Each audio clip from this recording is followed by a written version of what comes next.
बच्चों, संयोग अभिक्रिया या योग अभिक्रिया, इसको इंग्लिश में कहते हैं addition reaction. Addition reaction reaction addition reaction क्या है?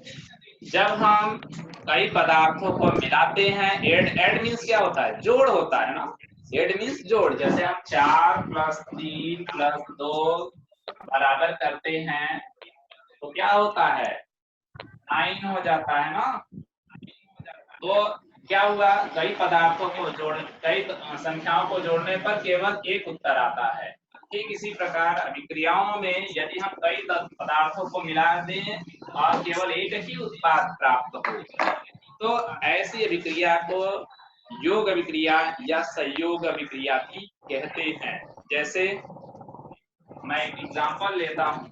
आपके घर में जब दिवाली आती है तो क्या करते हैं? चूने को ले आकर के पानी में मिला करके पुताई की जाती है। इस क्रिया में कौन सी विक्रिया होती है? ध्यान दीजिए। इस क्रिया में चूने का सूत्र होता है CaO, और जब इसे पानी में मिलाया जाता है H2O, इससे उसकी क्रिया होती है तो बनता है, 1 मिनट, क्रिया कौन सी होती है? क्रिया होती है इस तरीके से, दोनों जुड़ जाते हैं। जुड़ने से क्या बनता है? CaOH का ट्वाइस। ये क्या है? शुष्क चूने का सूत्र है, उसमें जल मिलाया गया तो बन गया खाने वाला या पुताई वाला चूना। ठीक, इस तरीके से दो पदार्थ परस्पर जुड़ करके एक हो रहे हो, एक ही उत्पाद बना रहे हो, कई अभिकारक परस्पर मिलकर केवल एक उत्पाद बनाते हो, ऐसी क्रिया को संयोग अभिक्रिया या योग अभिक्रिया या एडिशन रिएक्शन कहते हैं।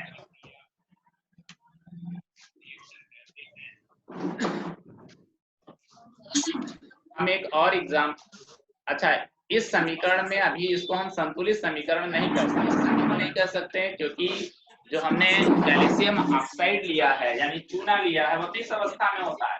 सॉलिड अवस्था में होता है, जल किस अवस्था में होता है? लिक्विड अवस्था में होता है। और कैल्शियम हाइड्रोक्साइड किस अवस्था में होता है?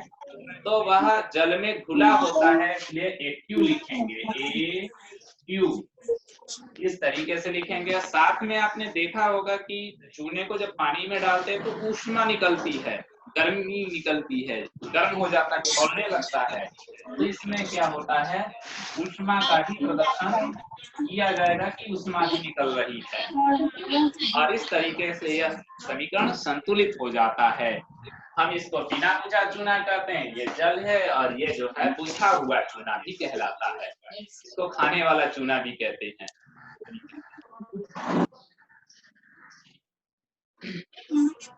अब हम इसी चूने में यदि कार्बन डाइऑक्साइड गैस प्रवाहित कर दे तो क्या होगा? बच्चों, कार्बन डाइऑक्साइड हमने CaOH का ट्वाइस, इसमें हम जल CO2 गैस प्रवाहित करने जा रहे हैं। कैल्शियम हाइड्रोक्साइड एक्वियस अवस्था में है, जलीय विलयन अवस्था में है, CO2 गैस अवस्था में है। दोनों को मिलाने पर बनेगा CaCO, calcium carbonate CaCO3 plus H2O।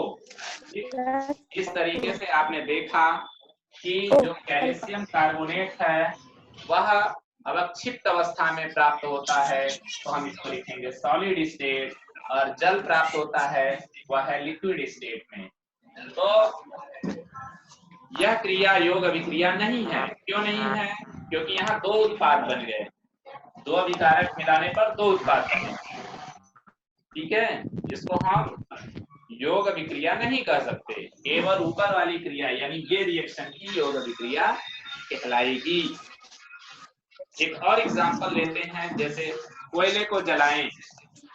कोयले को जलाने में कौन सी क्रिया होती है? कोयले में क्या होता है? कार्बन होता है, और जलाने में ऑक्सीजन की जरूरत होती है। दोनों की क्रिया होगी, दोनों की क्रिया से क्या बनेगा, CO2। केवल एक उत्पाद बनेगा, दो अभिकारक को मिलाने से एक उत्पाद बन रहा है। कोयला सॉलिड स्टेट में है, ये गैस स्टेट में है ऑक्सीजन, और बना हुआ पदार्थ भी गैस अवस्था में होगा, क्योंकि CO2 का तो गैस ही अवस्था में होता है ना। तो इस तरीके से इस दहन क्रिया में, कोयले की दहन क्रिया का जो समीकरण है वह क्या होगा, C सॉलिड स्टेट में प्लस O2 गैस स्टेट में टिप्स होगा CO2 गैस स्टेट में। ठीक, इस दहन क्रिया में उष्मा निकलती है तो प्लस उष्मा लिख सकते हैं। उष्मा को हम उत्पाद नहीं मानते हैं, तो इस तरीके से यह भी क्रिया क्या है, संयोग अभिक्रिया कहलाती है, योग अभिक्रिया कहलाती है। बच्चों, प्राकृतिक गैस का दहन, प्राकृतिक गैस यानी मेथेन, आपने पिछली कक्षा में बायोगैस के बारे में पढ़ा होगा। तो मेथेन का जो है सूत्र वो आप जानते ही होंगे, मैं आपको बता देता हूँ। CH4 यह मार्स गैस भी कहलाता है, यह गैस अवस्था में होता है। इसको हम जलाएंगे तो वायु के ऑक्सीजन से इसकी क्रिया होगी, और इस क्रिया में बनेगा CO2 प्लस H2O प्लस ऊष्मा निकलती है। बायोगैस में मैक्सिमम मेथेन गैस ही होता है। यह ऑक्सीजन की गैस अवस्था में होगा, कार्बन डाइऑक्साइड गैस अवस्था में, और यह गैस अवस्था में वाष्प के रूप में प्राप्त होता है H2O, इसलिए इसको भी हम गैस अवस्था में ही लिखेंगे। यह मेथेन की दहन की क्रिया का रिएक्शन है। इस क्रिया को हम योग अभिक्रिया नहीं कर सकते, क्योंकि दो उत्पाद बना है। एक होता तो हम इसको मान सकते थे कि यह कैसा रिएक्शन है, संयोग अभिक्रिया, लेकिन उत्पाद एक से अधिक होते हैं तो हम इसको संयोग अभिक्रिया कभी भी नहीं कर सकते हैं। हाँ, यह कह सकते हैं कि क्योंकि इस क्रिया में उष्मा निकल रही है तो यह उष्माक्षेपी क्रिया है। श्वसन क्रिया भी एक उष्माक्षेपी क्रिया है, क्योंकि हम सांस लेते हैं तो हमारे अंदर गर्मी निकलती है, इसलिए हम इस क्रिया को उष्माक्षेपी क्रिया कहते हैं। वह क्रिया, वे क्रियाएं जिनमें उष्मा निकलती हो उसको उष्माक्षेपी क्रिया कहते हैं, और जिनमें उष्मा देने पर कोई क्रिया होती है उसको उष्माशोषी क्रिया कहते हैं। इस तरीके से आपने जाना उष्माक्षेपी क्रिया क्या है और उष्माशोषी। उष्माशोषी क्रिया के बारे में अभी हम यहाँ पर एग्जाम्पल आपको नहीं दे रहे हैं, केवल उष्माक्षेपी क्रिया का ही एग्जाम्पल ले रहे हैं। जैसे श्वसन क्रिया में क्या होता है, ग्लूकोज का जारण होता है। आपके शरीर में भोज्य पदार्थों के पाचन से क्या बनता है, ग्लूकोज, और उस ग्लूकोज का क्या होता है, सूत्र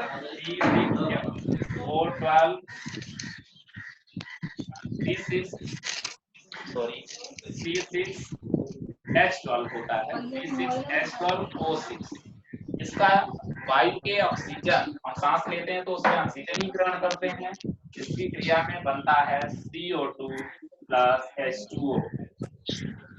साथ में ऊष्मा निकलती है, ऊष्मा।